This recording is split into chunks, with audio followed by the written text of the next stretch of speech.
Banyak dari mereka ternyata terlibat jaringan asing. Presiden Prabowo sudah memberi peringatan. Ada kekuatan asing yang mencoba memecah belah bangsa ini. Ada kekuatan hitam yang tidak ingin negara kita menjadi negara yang maju. Assalamualaikum warahmatullahi wabarakatuh. Prabowo menabuh jenderang perang. Koruptor kelas kakap ditangkap. Meja kekuasaan yang dulu jadi tempat pesta uang rakyat disapu bersih. Dan lebih gila lagi, undang-undang perampasan aset akan segera disahkan. Ini bukan mimpi, ini kenyataan. Dan semua ini terjadi di era Presiden Prabowo. Sebelum kita bedah satu persatu, silahkan tulis doa dan harapan kita semua untuk negeri ini di kolom komentar. Bagi yang muslim, jangan lupa tulis sholawat. Semoga doa-doa kita semua terkabul. Benar-benar bikin merinding, satu persatu wajah rakus sekarang diciduk. Dan di balik semua ini, ada satu ramalan sufi besar dari Zitrus Syekh Nazim Al-Hakani. Beliau pernah berkata, Indonesia akan menjadi pusat Islam yang membawa kedamaian. Bangsa itu lembut, dan Allah akan menampakkan cahayanya dari sana. Apakah ini awal kebangkitan itu? Apakah ini pertanda bahwa Indonesia akhirnya bangkit? Kita teringat kata-kata Gus Dur. Zaman Orde Lama, korupsi di bawah meja. Zaman Orde Baru, korupsinya di atas meja.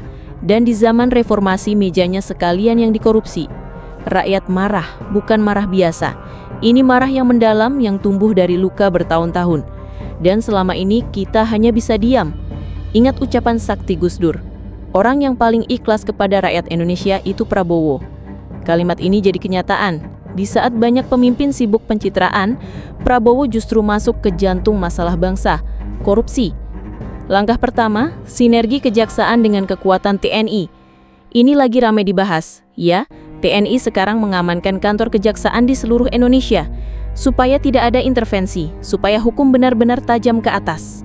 Dan ini benar-benar bikin merinding. Satu persatu elit lama ditangkap. Nama-nama yang dulu disebut raja proyek, dewa anggaran, semua sekarang cuma menjadi narapidana. Kartel pangan, mafia proyek, bahkan cukong energi, satu persatu dibongkar. Dan yang lebih ngeri lagi, banyak dari mereka ternyata terlibat jaringan asing. Presiden Prabowo sudah memberi peringatan, ada kekuatan asing yang mencoba memecah belah bangsa ini. Ada kekuatan hitam yang tidak ingin negara kita menjadi negara yang maju. Dan benar, sekarang satu persatu LSM dan media yang disinyalir dibiayai asing mulai terungkap. Ada media yang selama ini getol menyerang pemerintah, ternyata dananya dari luar negeri. Dan rakyat harus tahu ini. Yang dulu maling uang rakyat sekarang gak cuma di penjara, asetnya diambil. Undang-undang perampasan aset bikin jantung para koruptor copot. Rumah mewah, mobil, jet pribadi, rekening luar negeri, semuanya disita. Negara balas dendam, bukan dengan dendam, tapi dengan keadilan. Transformasi lahan tidur jadi lahan subur, rawa, tanah tandus, sekarang jadi sawah produktif. Presiden menargetkan swasembada pangan 2025. Indonesia tidak cuma makan dari keringat petani kita sendiri, tapi juga ekspor ke Asia dan Timur Tengah. Baru-baru ini, Indonesia teken kemitraan strategis dengan Thailand. Hubungan makin erat dengan Australia. Dan yang paling bikin geger, Indonesia resmi gabung BRICS. Kerjasama dengan Cina, Rusia, India, Brazil, dominasi dolar Amerika mulai digoyang. Donald Trump kalang kabut. Dengan dukungan negara-negara BRICS dan kekuatan spiritual dari dalam, Indonesia mulai dianggap pemimpin baru dunia muslim. Syekh Nazim benar, cahaya Islam akan muncul dari Indonesia. Bangsa lembut ini mulai mengajarkan dunia soal toleransi, kedamaian, dan keadilan. Tapi tentu tidak semua diam. Kelompok lama, LSM bayaran, media asing mulai menggoyang. Narasi otoriter, militer, bahkan fasis mulai digaungkan. Perang ideologi terjadi. Tapi sekarang rakyat sudah cerdas. Mereka tahu ini hanya permainan belaka. Yang muncul bukan lagi ketakutan, tapi semangat. Generasi baru cinta TNI, cinta tanah air, dan anti asing. Mereka tidak silau dengan propaganda barat. Indonesia Raya bangkit jadi semboyan. Sebuah era baru dimulai. Sementara itu, pemindahan pusat kekuasaan ke IKN bukan cuma proyek. Ini simbol. Jakarta yang lama terlalu dikendalikan elit bisnis politik lama. IKN jadi titik nol, jadi lambang kelahiran peradaban baru di tanah Kalimantan. Sejarah baru mulai ditulis. Dengan BRICS, Indonesia lepas dari ketergantungan Amerika.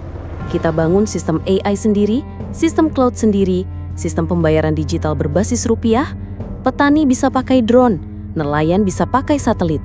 Semua terhubung, semua efisien. Dan partai politik yang tidak bersih, tamat. Dengan bantuan dana resmi dari negara, partai tidak bisa lagi pakai uang gelap. Kader muda mulai bermunculan, nasionalis, bersih, cinta budaya. Dan dari kebijakan dan langkah besar Prabowo, akan muncul peristiwa-peristiwa besar yang akan datang di Indonesia. Pertama, penangkapan mafia besar di sektor energi dan infrastruktur. Kedua, skandal besar yang menyeret tokoh media. Ketiga, terpecahnya partai tua karena pecah dari dalam.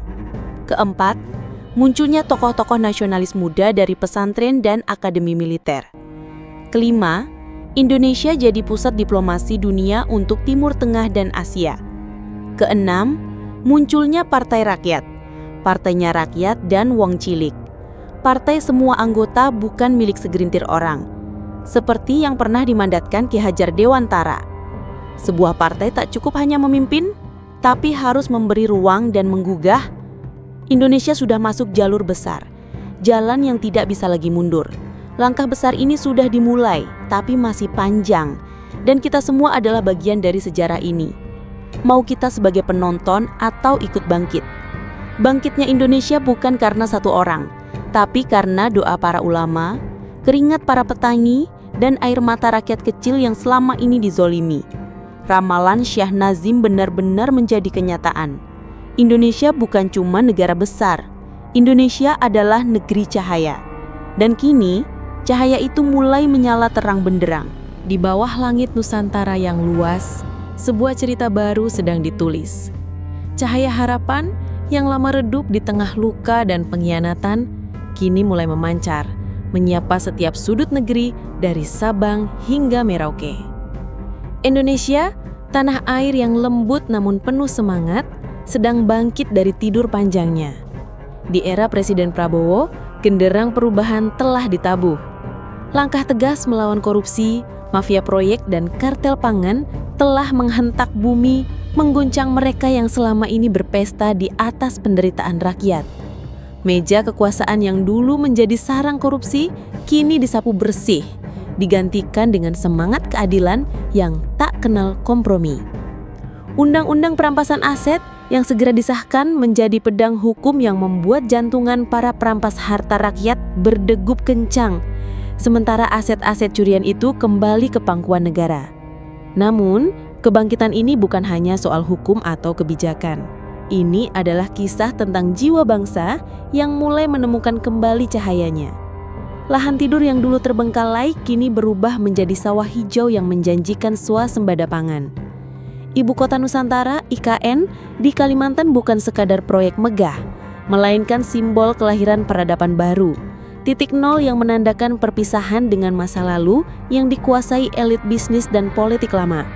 Di tengah gemuruh perubahan, Indonesia menjalin kemitraan strategis dengan dunia, dari Thailand hingga Australia, dari BRICS hingga Timur Tengah, menggoyangkan dominasi lama dan menegaskan posisinya sebagai pemimpin baru di panggung global. Ramalan Sufi besar Syekh Nazim Al-Haqqani yang menyebut Indonesia sebagai pusat Islam yang membawa kedamaian, kini terasa bukan lagi sekadar prediksi, melainkan kenyataan yang sedang terwujud. Bangsa yang lembut ini, dengan hati yang penuh toleransi, kini mengajarkan dunia tentang keadilan, kedamaian, dan kebersamaan. Cahaya itu yang lahir dari doa-doa ulama di masjid-masjid kecil, keringat petani di sawah yang terik, dan air mata rakyat kecil yang selama ini dizolimi, kini mulai menyala terang. Indonesia bukan lagi sekedar negara besar, ia adalah negeri cahaya, mercusuar harapan bagi umat manusia. Tapi perjalanan ini tidak tanpa rintangan. Suara-suara sumbang dari kelompok lama, LSM bayaran, dan media asing terus berusaha menggoyang. Narasi-narasi tentang otoritarianisme atau militerisme sengaja digaungkan untuk menabur ketakutan. Namun, rakyat Indonesia kini bukan lagi rakyat yang mudah ditipu. Mereka telah belajar dari luka masa lalu, telah bangkit dengan semangat nasionalisme yang membara.